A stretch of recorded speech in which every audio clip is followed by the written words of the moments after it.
అమలాపురం కోనసీమ ఇప్పుడు doctor BR Ambedkar Konaseema జిల్లాగా మారింది. అమలాపురం అనగానే, కోనసీమ అనగానే ప్రతి ఒక్కళ్ళ కళ్ళల్లో మెదిలేది పచ్చటి పొలాలు, చక్కటి కొబ్బరి చెట్లు, అత్యంత ఆహ్లాదకరమైనటువంటి వాతావరణం, అత్యద్భుతమైన భోజనం, చక్కగా కమ్మగా ఆప్యాయంగా పలకరించేటువంటి మనుషులు. ఇది కోనసీమ. అమలాపురం అనగానే ప్రతి ఒక్కళ్ళ మనోఫలకం మీద మెదిలేటువంటి చిత్రం. అదే సామెత చెప్పినట్టు నరదృష్టికి రాళ్లు కూడా నుగ్గవుతాయంటారు. అట్లాగే ఎవరి దృష్టి తగిలిందో లేదా ఏ దుష్ట శక్తులు అక్కడ రాజ్యం వెళ్తున్నాయో తెలియట్లేదు, కానీ ఈ మధ్య తరచూ రక్తపాతం చూస్తోంది ఈ కోనసీమ జిల్లా.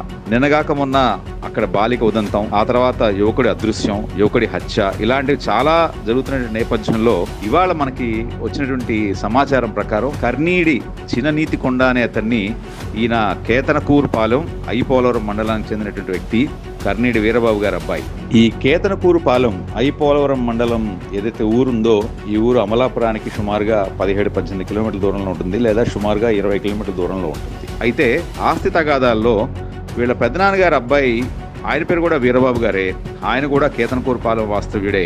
ఆస్తి గొడవలు, సరిహద్దు గొడవల్లో ఈ కర్నీడి చిననీతి కొండని చావబాదాడు, అది కూడా రక్తం వచ్చేట్టుగా.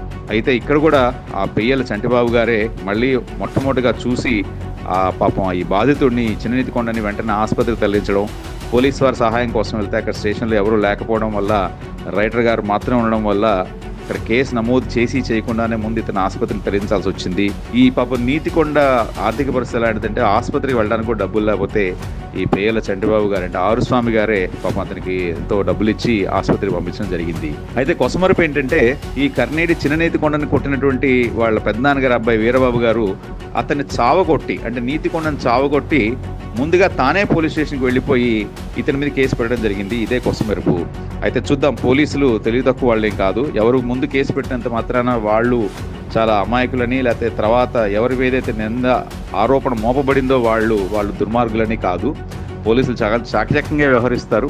ముఖ్యంగా ఇప్పుడున్నటువంటి రాహుల్ మీనా గారి ఆధ్వర్యంలో, ఆయన నేతృత్వంలో పనిచేస్తున్నటువంటి పోలీస్ సిబ్బంది చాలా చాలా చాకచక్యంగా ప్రతి ఒక్క కేసుని పరిష్కరిస్తున్నారు. మొన్న మనం చూసాము, అక్కడెక్కడికో పారిపోయిన వ్యక్తిని కూడా వీళ్ళు చాలా చాకచక్యంగా పట్టుకు తీసుకొచ్చారు.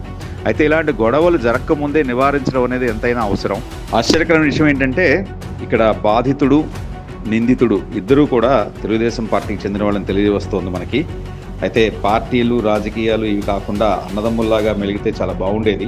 ఇద్దరు కూడా ఏదో బద్ద శత్రువులుగా కొట్టుకోవడం వల్ల ఈ కర్నీడి చిననీతి కొండకి పాపం 3 పసిపిల్లలు ఉన్నారు. ఆ పసిపిల్లలు కూడా ఎంతో భయభ్రాంతులకి గురవుతున్నారనే విషయం ఇక్కడ స్థానికులు చెప్తున్నారు. ఇటువంటి సంఘటనలు జరగకుండా పోలీసు వాళ్ళు కౌన్సిలింగ్ ఇచ్చి ఈ ఆస్తి తగాదాలని పెద్ద మనుషుల మధ్యలో పెట్టుకుని వాళ్ళు పరిష్కరించుకుంటే ఇట్లాంటి రక్తపాతాలు చూసే దౌర్భాగ్యం, దురదృష్టం నుంచి మనకు విముక్తి కలుగుతుందనేది చుట్టుపక్కల స్థానికులు ఇదే అభిప్రాయాన్ని వెలిబుస్తున్నారు. ఇంటి దగ్గర దారి కూడా ఉంది సార్, అది ఎప్పుడో ఏంటంటే కోర్టు చేసుకున్నా ఉండదు. ఆల్రెడీ చేసుకుంటే అది స్కూల్లో సైకిల్ పెట్టుకున్నారు, ఈ సైడ్కి పెట్టుకున్నారు, దారిలో పెట్టుకున్నారు. ఆ పిల్లలు పెట్టొద్దామని మా అమ్మగారు అంటే 3 పైకి వచ్చేసండి, మా ఆవులు కొట్టేసండి, నన్ను ఇంకా పురపాలు కొట్టేదండి. ఆ కుర్రాడు మీద 3 కేసులు ఉండండి హైదరాబాద్లో. అక్కడ ఏదో జరిగితే ఇక్కడికి వచ్చేయండి. మళ్ళీ హైదరాబాద్ ఉంటుందండి. ఒక అమ్మాయి మోసం చేస్తే ఆ కేసు మీద దేని మీద బయటకు వచ్చేయాలి. ఇలా పుస్తకాలు గారు చేసేది కేసు మీదకి వచ్చాడు. ముందు హాస్పిటల్ చూపించి ఇద్దరి మీద కేసు కట్టామని చెప్తారండి. అక్కడ రెస్పాన్స్ చేయలేదండి కేసు మీద. ఓకే అండి, మీరు ఏ ఊరండి? సొంతూరు కేశన్పూర్పాలెం. మీ పేరు? నా పేరు కేహెచ్ చరణం. ఓకే అండి, ఇప్పుడు స్టేషన్కి వస్తే మీకు కేసు కట్టట్లేదు? ముందు హాస్పిటల్కి వెళ్ళి ఇద్దరి మీద కేసు కట్టామని చెప్తారండి. కనీసం ఎమ్మెల్టీకి మనిషిని ఇచ్చి కూడా పంపించలేదు. ఓకే, మీరే వెళ్ళమంటున్నారు? మా నాన్నగారు వస్తారని అది డబ్బులు లేవు, మా నాన్నగారు వస్తారని. ఓకే అండి. సెలయేరులా పారేటువంటి గోదావరి లాంటి అమలాపురం కోనసీమ ఇలా రక్తపు మడుగుల్ని ఈ మధ్య చాలాసార్లు చూడడం అనేది చాలా బాధాకరమైన విషయం. ఇక నుంచైనా ఈ గొడవలు చల్లారి మళ్ళీ అమలాపురం లాగా, కోనసీమ లాగా అందరికీ ఆతిథ్యం ఇచ్చేటువంటి అమ్మ లాంటిది అవుతుందని ఆశిద్దాం.